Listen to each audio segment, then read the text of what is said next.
내 영혼의 빛이라는 카발라에 관한 책이 오랫동안 절판되었다가 다시 발간됐습니다. 너무 재미있고 유익하고 저렴한 가격이라 추천드리는 바입니다. 책의 저자인 예후다 베르그는 카발라 스승의 아들이라고 스스로를 밝힙니다.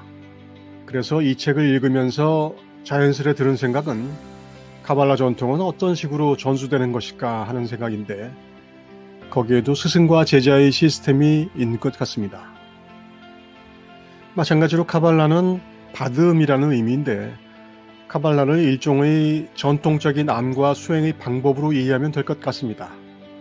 카발라의 경전에 해당하는 것이 조하르이고 전승이라는 의미입니다. 조하르의 내용을 이해하기 쉽게 풀어놓은 내용이 바로 내 영혼의 빛이라는 책입니다.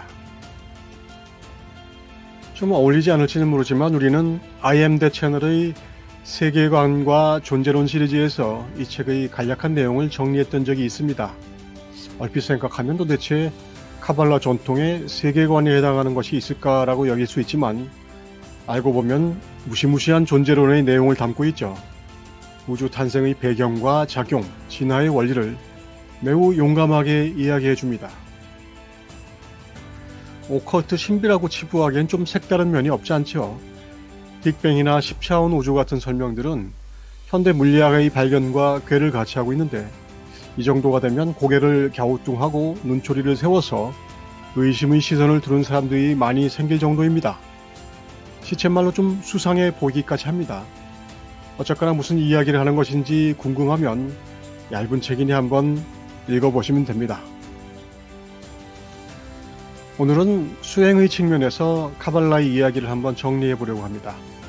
물론 그러려면 우리의 존재가 왜 출현했고 그 목적은 무엇인지 설명하는 카발라의 천지창조 이야기를 알 필요는 있습니다. 간단하게 줄이면 이렇습니다.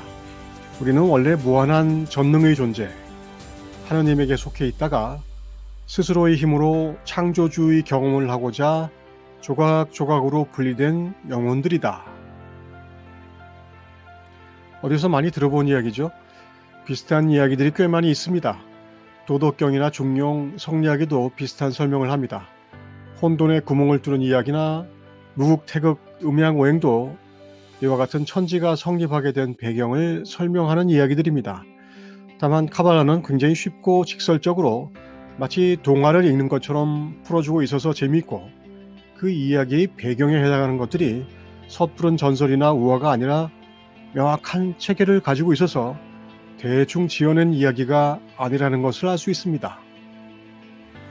수행의 관점에서 카발라를 보면 그것은 의외로 굉장히 쉬운 기준을 제시합니다. 그래서 이런 정도야 하고 생각하기 쉽습니다. 한마디로 말하면 반응성이라는 단어로 모든 것이 요약됩니다. 우리는 물질계에서 빛의 속성을 실현함으로써 진부합니다. 그것이 능동성입니다. 원인이 되려 하고 창조자가 되려 하고 지배하려 하고 베풀려 하는 속성입니다. 반응성은 반대의 것입니다. 즉 결과가 되려 하고 피조물이 되려 하고 지배당하려 하고 받으려고 합니다. 우리 의식은 반응적이고 충동적이고 본능적인 욕망들 위에 형성되어 있어서 이 의식 위로 솟아오른다는 것은 진정한 의미의 영적 변화를 뜻하는데, 그것이 바로 삶의 궁극적인 목적이라는 겁니다. 그러니까 반응성을 떠나서 능동성의 입장을 취하면 존재가 그렇게 바뀐다는 것이 카발라의 설명입니다. 쉽죠? 그런데 능동성으로 산다는 것은 어떤 상태일까요? 그냥 난 능동적이야 이렇게 외우면서 사는 것일까요?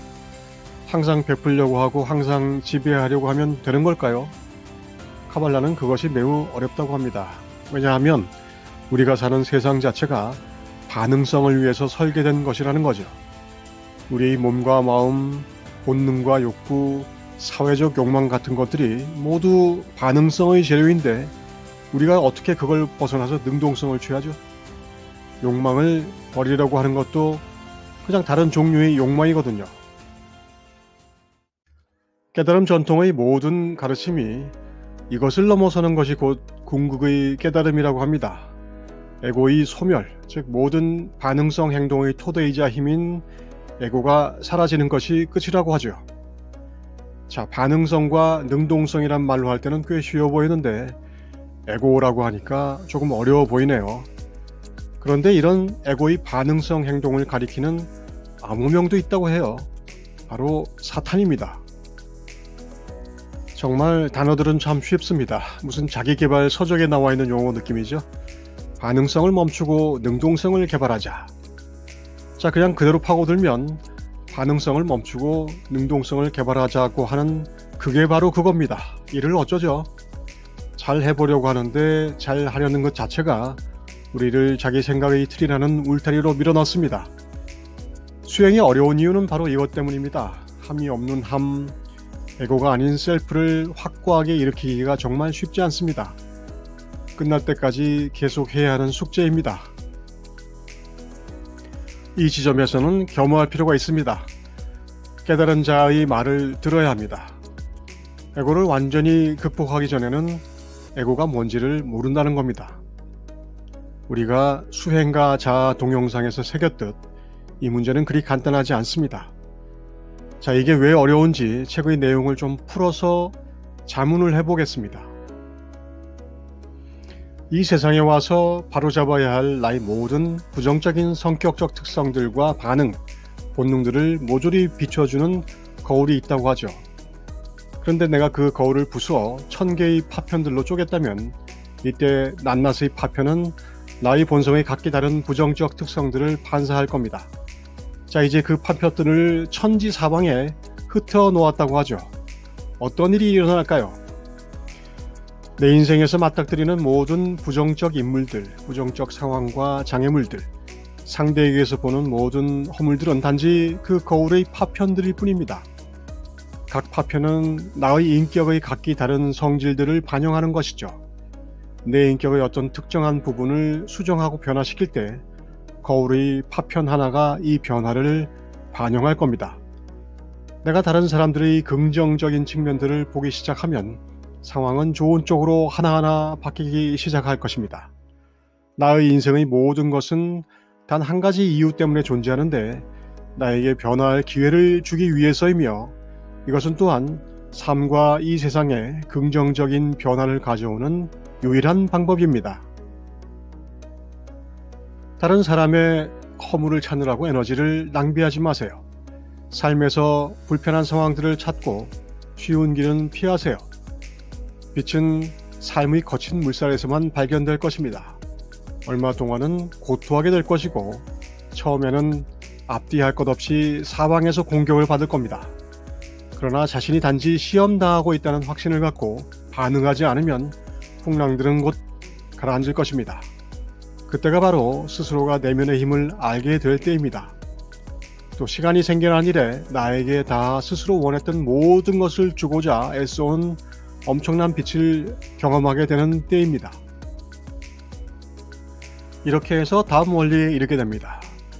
남들에게 발견하는 모든 부정적인 특성은 단지 자기 자신의 부정적인 특성들이 반사된 것일 뿐입니다. 자기 자신을 바로잡을 때 비로소 다른 사람의 삶도 변화시킬 수 있습니다. 다가오는 모든 상황들을 믿음을 가지고 통과 시험으로 맞이하는 것. 전구가 음전기와 양전기의 적절한 저항을 통해 빛을 발하듯 반응하려는 태도에 저항함으로써 지혜의 빛을 끌어들일 수 있습니다. 원리와 이치를 살펴보면서 어떤 느낌이 드나요? 사실 이런 수행의 방법과 과정을 이해하는 것은 결코 쉽지 않은 기회입니다. 현실적으로는 이런 이야기에 눈을 돌릴 기회가 아예 주어지지 않습니다. 에고는 자신이 똑똑하며 잘 살고 있다고 생각하게 만들어서 자신의 신적 본성을 볼 기회를 허락하지 않습니다. 당연히 삶의 목적은 잊어버리게 합니다. 사람들은 자신들이 삶의 목적을 잃어버렸다는 사실조차 모르고 살아갑니다.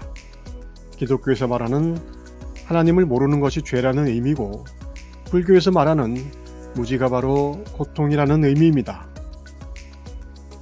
내 영혼의 빛은 카발라의 수행법을 자세하게 풀면서 시간, 공간, 자유의지, 자기만족, 위장술 등의 장애와 그에 대응하는 원리들을 설명합니다.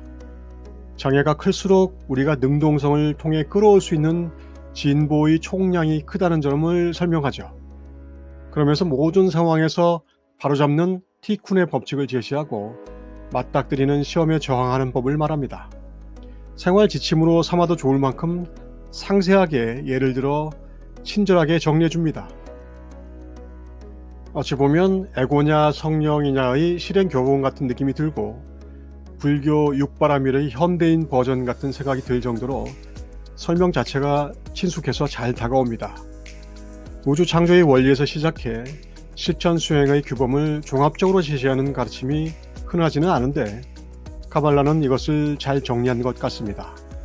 넓게 보면 불교의 정해 수행과 맥을 같이 하고 있고 좁게 보면 매우 철저한 명심보감입니다. 수행법을 정리하고 싶을 경우 일상적인 각성 수행의 방법으로 적용하면 좋을 것 같습니다.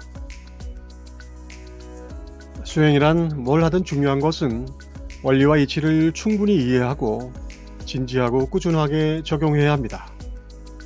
그런 점에서는 표어만 많은 느낌이 아니라 실제로 적용할 가이드라인이 많은 점에서 카발라의 수행법은 좋은 참고서가 될 수 있을 것 같습니다.